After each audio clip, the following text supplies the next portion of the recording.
Muy buenas noches, queridos amigos. Muchos me conocen, soy el doctor César Inchaustegui, que vengo a hablar sobre el tema de lo que ha pasado en el Perú. Lamentablemente, la izquierda intransigente, la ultra izquierda, parece que va a ganar, pero todavía está en veremos, porque se ha demostrado que hay actas y hasta menores de edad que han votado para el partido de nada más y nada menos que el señor Pedro Castillo. Bueno, para comprender toda esta situación de lo que pasa en el Perú, vamos a remontarnos un poco a la historia. Primero comencemos por saber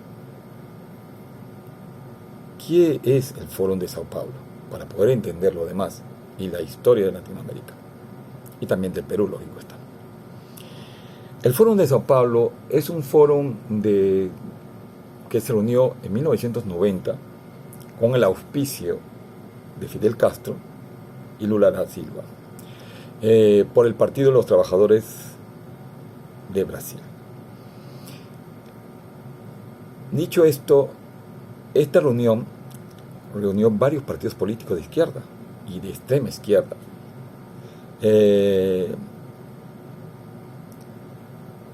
Para entender estas organizaciones latinoamericanas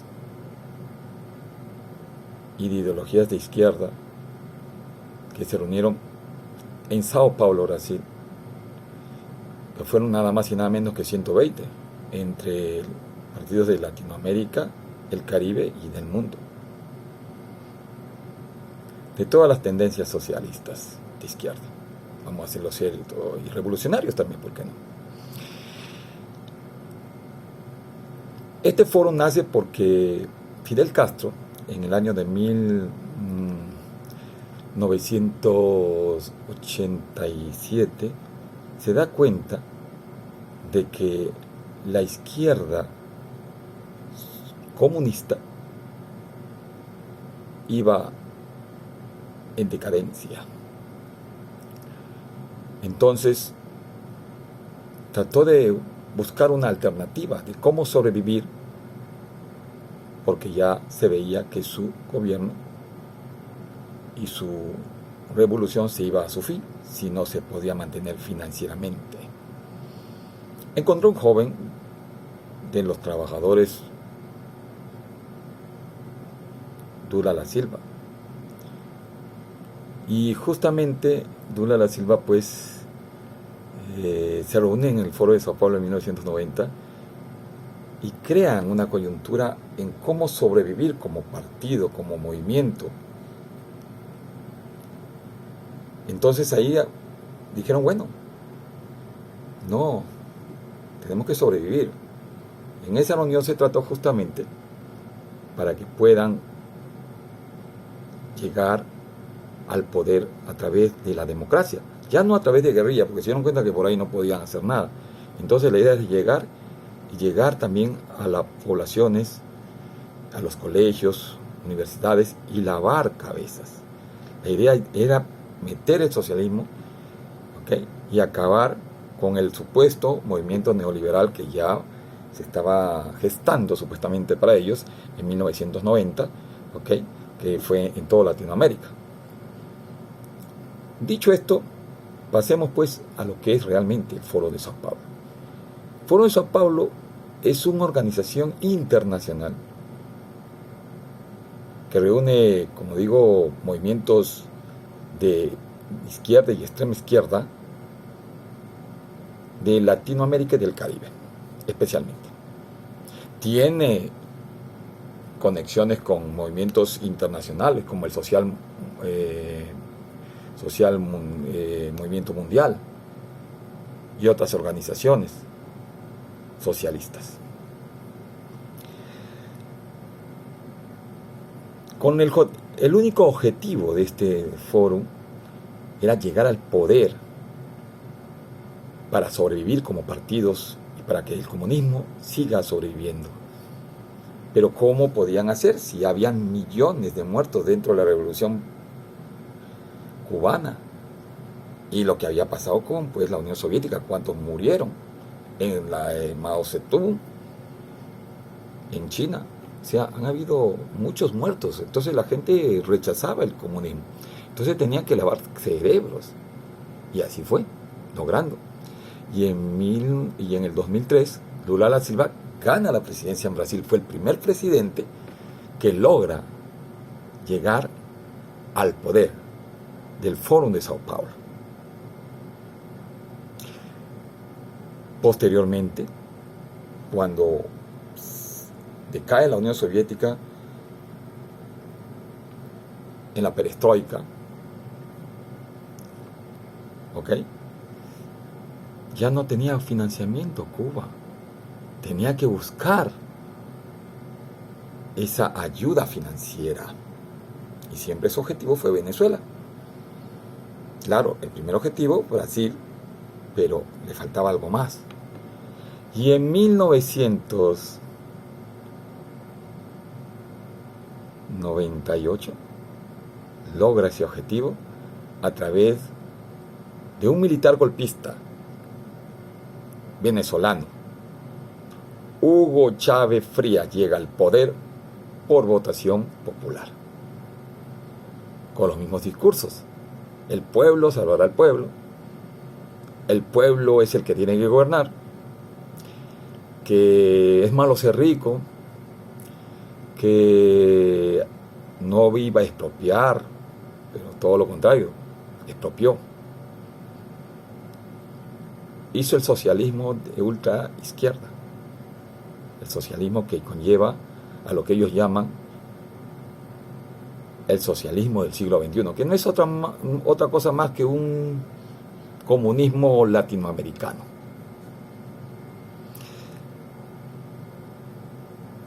Esto originó que con la subida del petróleo a más de $150 por barril, Venezuela produciendo 2 millones de barriles diarios, financiara las campañas políticas de Cuba.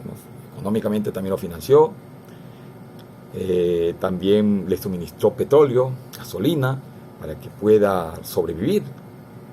A cambio, Fidel Castro lo ayudó con lo que aprendieron los cubanos de la Unión Soviética para sobrevivir como partido y como sus movimientos. Entonces mandó la inteligencia cubana a Venezuela y pues dominaron a los militares, instituciones, logrando así la hegemonía absoluta, y se volvió lo que se llama un dictador tirano. Este Hugo Chávez Frías con Fidel Castro, este binomio, vamos a decirlo así, ¿okay? Comenzaron a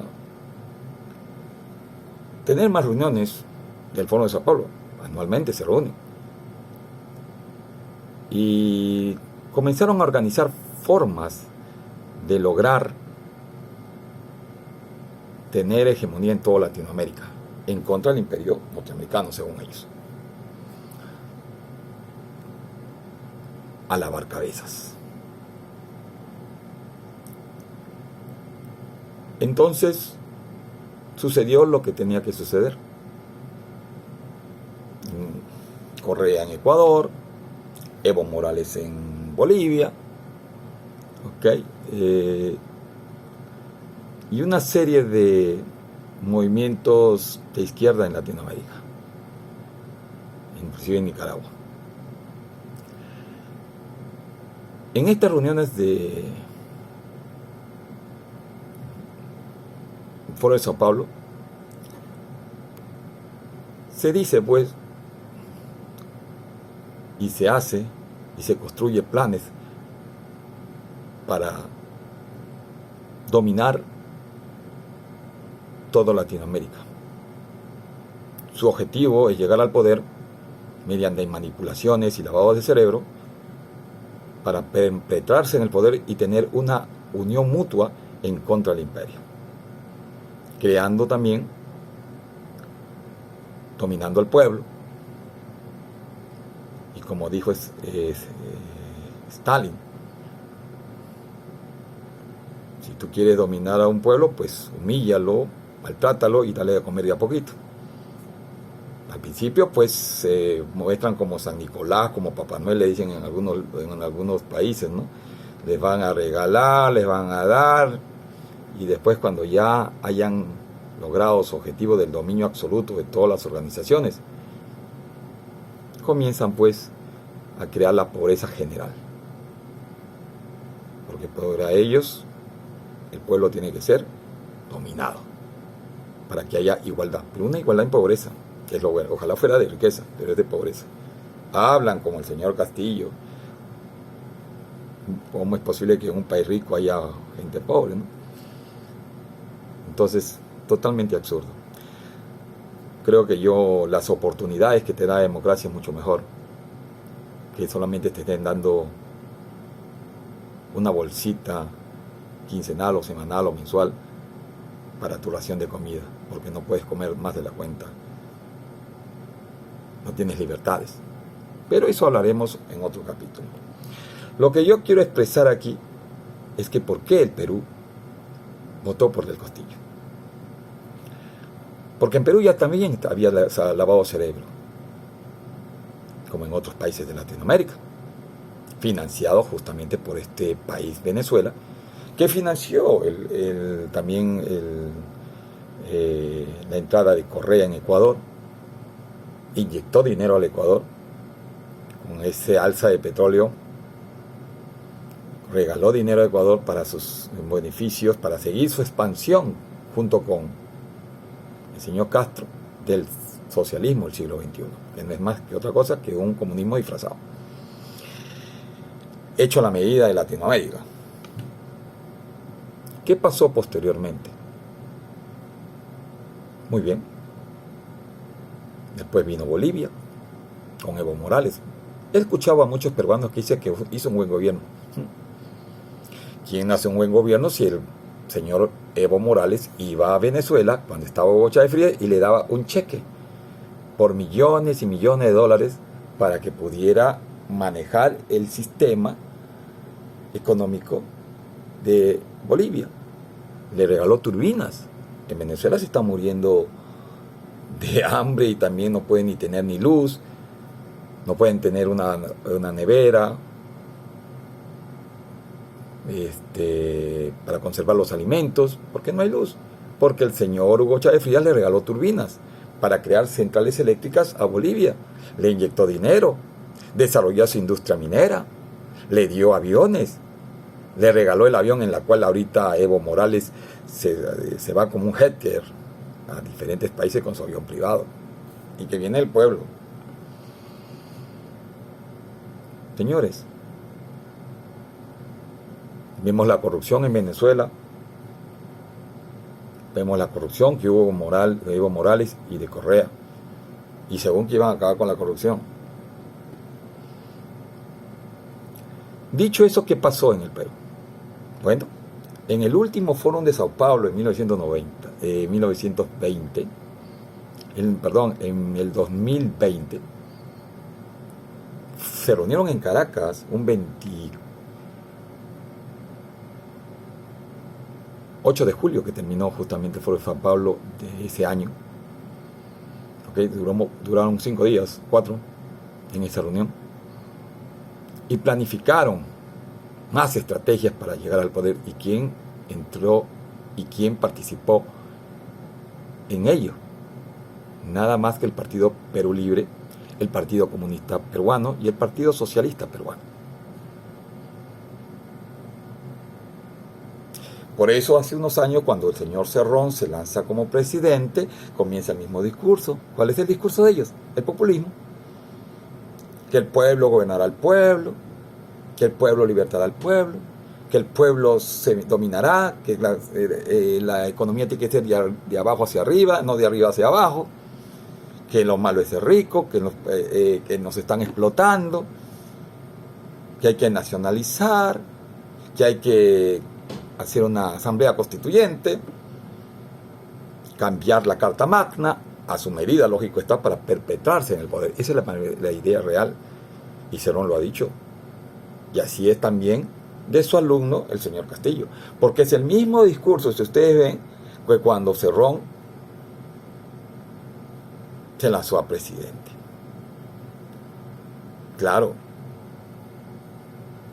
lo estaban preparando, pero como este es un loro, repite todo lo que escucha, pero si le pones esos matices más profundos, como preguntarle qué es la democracia, o qué es una asamblea constituyente, el que él está ofreciendo al pueblo peruano, te aseguro que no lo sabe, porque solamente se limita a repetir lo que su maestro Cerrón le enseñó del Fórum de Sao Paulo.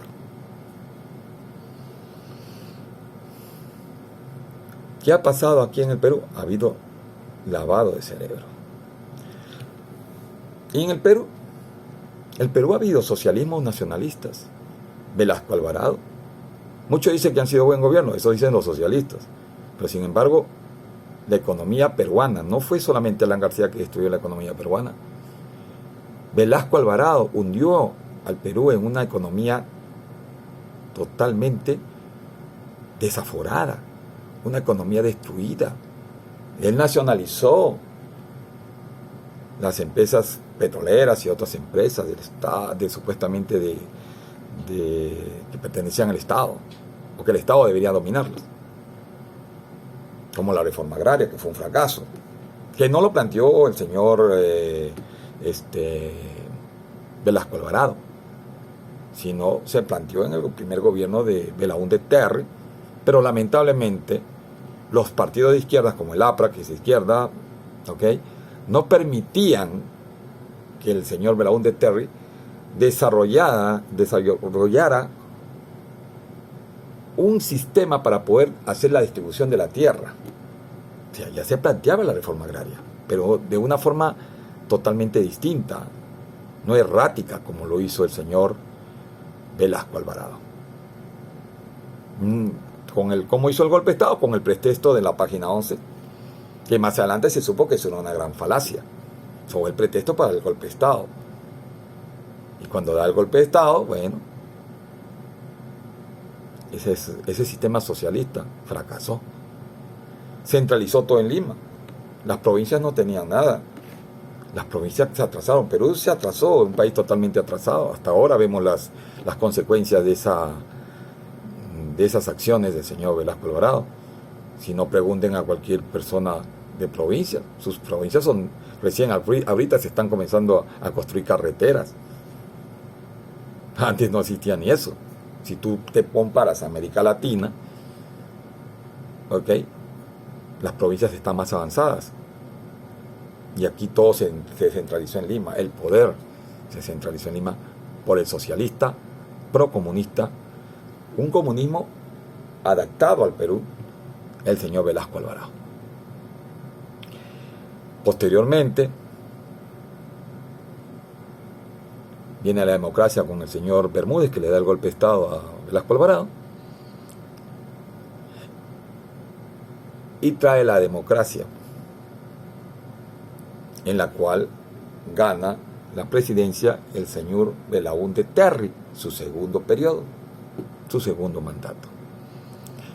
Belaúnde Terry siempre fue una persona demócrata y era de derecha, moderada, y demostró que pues se podía lograr un avance. Avanzó en muchas cosas, avanzó en la carretera marginal de la selva, pero también fue muy blando. Un gobierno tan blando que Sendero Luminoso y Tupac Amaru comenzaron a desarrollarse en las provincias, sobre todo en la sierra y en la selva peruana. Y después llegaron a Lima, en la cual había perro bomba, coche bombas y una serie de atentados terroristas donde murió mucha gente inocente, que los peruanos no recuerdan, sobre todo las nuevas generaciones, porque ya saben que fue lavado de cerebro, porque fueron gobiernos de izquierda, movimientos de izquierda. Entonces, si tú le preguntas a un peruano, no lo sabe, no sabe su historia, pero sí sabe la historia del señor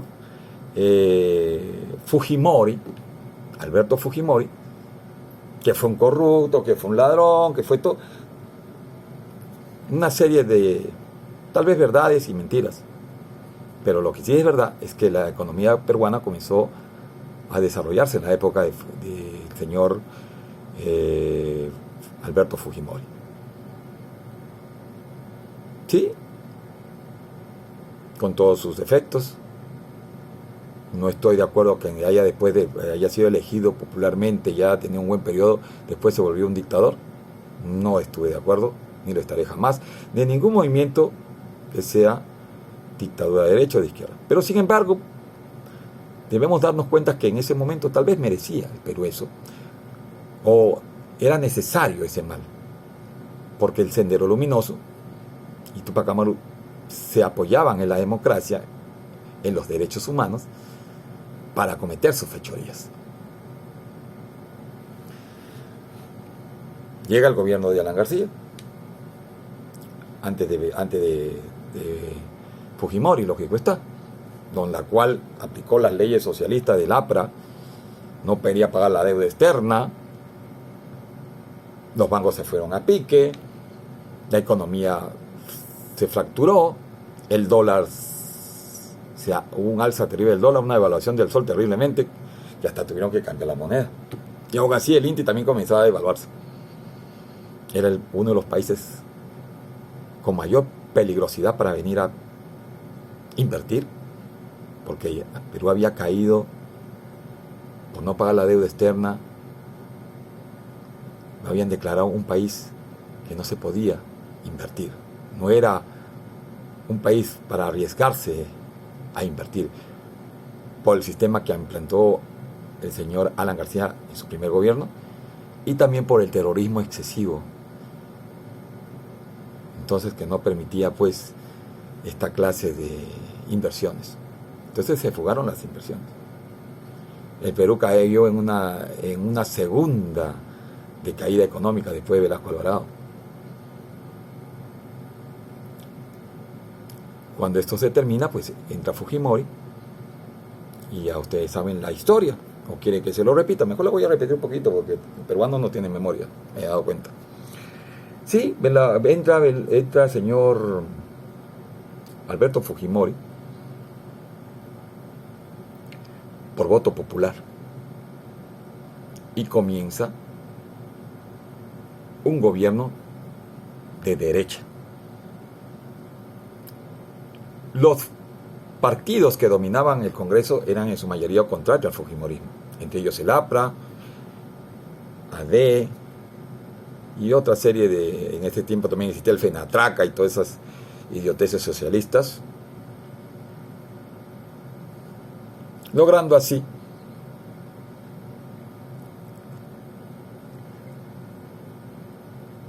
tratar de parar o que Perú avanzara por fin de que el gobierno del señor Fujimori cayera. Fujimori no le quedó otro motivo que volverse un dictador y cerró el Congreso. Aprobó unas leyes, inclusive las leyes de los jueces ocultos, para que no fueran vistos por los terroristas. La ley para el arrepentimiento, si los terroristas entregaban sus armas y pudieran entrar a la vida civil. Hubo la captura de Abimael Guzmán, y etcétera, etcétera, etcétera. El Perú, después de esos primeros años turbulentos de su primer gobierno, los 5 años, Perú se pacificó, Perú comenzaron a invertir, vinieron las inversionistas, comenzó a crecer el Perú económicamente. Inclusive en el mundo lo llamaron el milagro de Fujimori, porque los economistas mundiales decían que Perú por lo menos 40, 50 años para que se recupere económicamente. Fujimori lo hizo en poco tiempo. En la que ustedes gastan. ¿Hizo la tecnología? Sí, trajo la tecnología al Perú. Muchos por ahí peruanos escucho decir que no, porque Fujimori vendió las empresas del Estado. Sí, señor, sí los vendió. ¿Pero por qué los vendió? Porque sencillamente eran empresas quebradas. El Estado peruano no tenía dinero para mantener esas empresas, ni siquiera para activarlas. No había cómo invertir. Pero sí había un grueso de trabajadores que cobraban todos los días. ¿Y de dónde? Si no producía. Tenía que venderlas. Era necesario, porque se ha demostrado que los países comunistas que han estado gobernando y han estado nacionalizando todo, han sido fallidos. El Estado no es buen administrador de nada. Y está demostrado, ahí está la Unión Soviética, ahí está el bloque comunista, ahí está Alemania comunista, todos cayeron en la pobreza absoluta. No porque haya ganado la Guerra Fría a Estados Unidos, no, sencillamente fueron a pique porque ese sistema es fallido. Y así como falló también Velasco Alvarado, que decía que no era comunista, que era nacionalista, sin embargo estaba bien codeado con la Unión Soviética y también con Fidel Castro. Entonces era necesario vender las empresas del Estado peruano porque estaban quebradas y no se podía sostener, no había dinero para invertir, pero tenía que activárselas, tenía que vendérselas. ¿Qué harías tú? Si tuvieras empresas quebradas, tendrías que venderlas para que pudieras salir de esa caída fiscal que tienes. No solamente eso, ese hueco fiscal y aparte también pérdida para el Estado. Entonces habla de la gente sin conocimiento de economía, sin conocimiento de ni siquiera una noción, por lo menos, porque si tuvieran una noción, sabrían, oye, ¿sabes qué? Tiene razón. No se puede mantener unas empresas que están quebradas porque no hay dinero como invertir. Dicho esto, el periodo de Fujimori termina de una manera nefasta. ¿Hubo corrupción? Sí. ¿Pero qué gobierno no es corrupto? ¿De derecha o de izquierda? Son todos iguales. Prometen las de izquierda y las de derecha, mira, vamos a acabar con la corrupción. Ninguno acaba con la corrupción porque la corrupción no es institucional. La corrupción es personal. Y para cambiar esa idiosincrasia tendrás que cambiarla desde pequeño y bien difícil. ¿Se puede minimizar? Sí, pero no se puede erradicar porque nada es absoluto. Pasó la época en la que ya Perú se convierte en un país democrático. Su entrada per cápita es la mejor de Latinoamérica, sin embargo los peruanos se quejan. ¿Está mal distribuido? Tal vez. La riqueza. ¿Hay corrupción? Sí lo hay. Como en todo gobierno, cualquier gobierno, sea de izquierda o derecha o de ultra izquierda. Y aquel que te promete que va a acabar con la corrupción es tan mentiroso como el diablo. Porque, ¿cómo vas a acabar con la corrupción? La corrupción es algo innato. Hay gente corrupta e incorrupta. Hay gente que son nobles y son gente de bien, pero lamentablemente también hay gente que no es de bien. Y ese grueso de gente, muchos serán corruptos y otros serán honestos.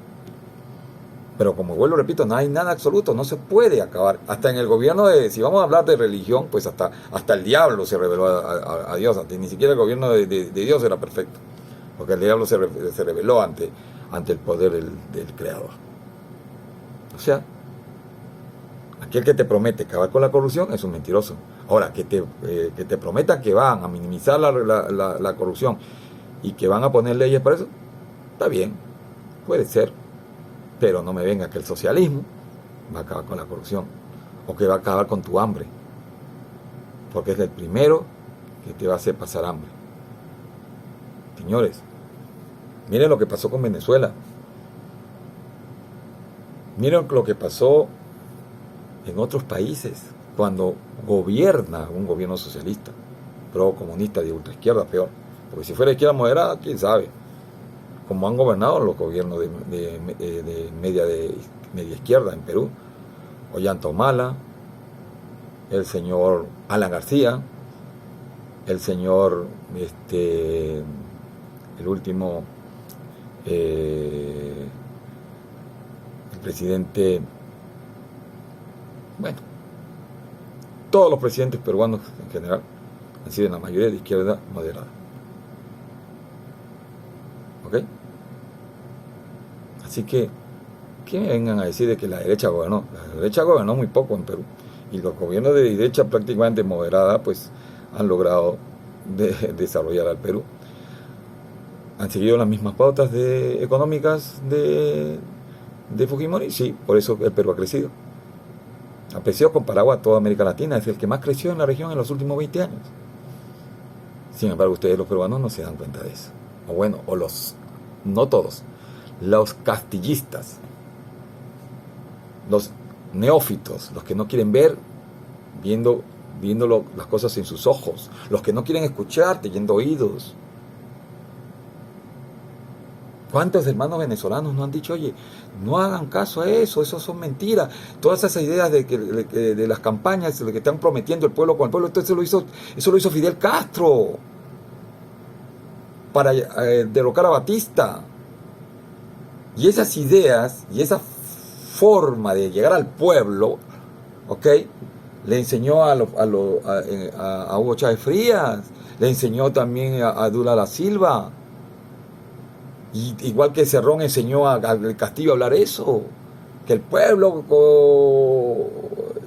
va a gobernar, que el pueblo tiene que gobernar, que el pueblo salvará al pueblo, que el pueblo y que el pueblo y que el pueblo y que el pueblo. Pura demagogia. Creyéndole usted, ¿por qué no habla? Mira, ¿cómo solucionar el problema? No que el pueblo. ¿Y cómo lo va a hacer el pueblo? ¿Ah? Yo también puedo decir, ¿sabes qué? Yo voy a bajar yo voy a bajar el reino de Dios aquí. Aquí va a estar Cristo conmigo. Y Cristo conmigo va a gobernar. ¿Ah? Voy a darles todos el pan de cada día. Nosotros vamos a gobernar y vamos a darle todo. Y van a tener, los niños no van a pasar hambre, ni las mujeres van a pasar más necesidades. No va a haber más asesinatos de magnicidio y tanta estupidez. Fácil es hablar. Y se dejan engañar por los populistas.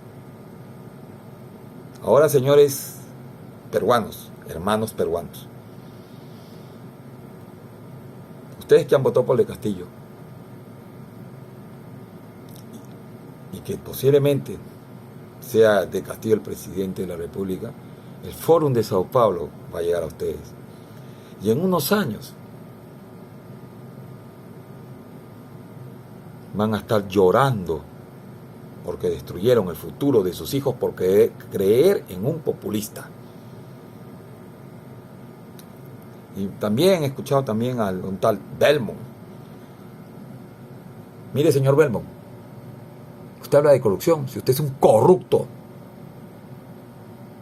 usted no hizo un canal de televisión. ¿Ah? Robó a medio mundo para que invirtieran en su canal. ¿Dónde está esa plata? ¿Dónde está esa plata, señor Belmont? Explíqueme. No, quebré, por eso fue que no di la plata. Porque mis señores me atacaron y se me fue el canal de televisión que yo iba a fundar y no sé cuándo y no sé qué. Cuento chino, señor. Usted es un ladrón. Usted no pagó a su gente. Le dejó en la calle a los que invirtieron en su canal. Esa es la verdad. No venga con mentiras, señor.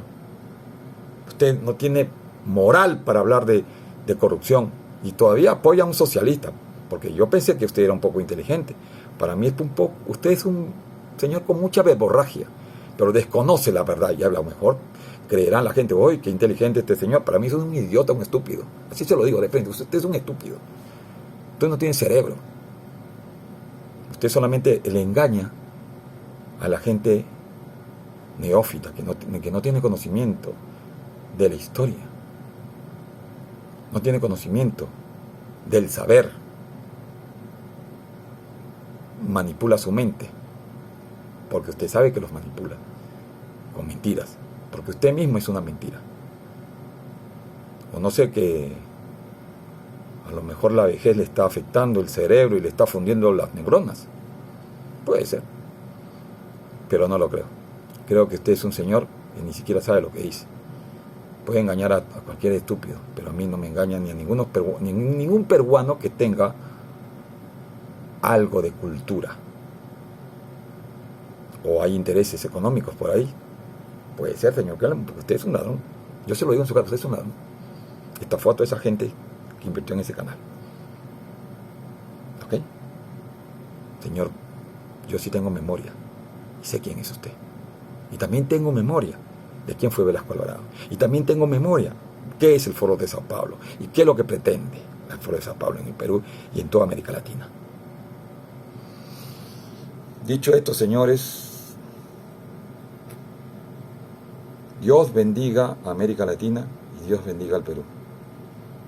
Porque lo que viene después, si es que este señor Castillo se perpetra en el poder, porque no va a ser él quien va a gobernar, porque ese es no tiene conocimiento de nada, sino que el señor Cerrón, que viene del Foro de Sao Paulo de Caracas, alabando al señor Maduro, ¿ok?,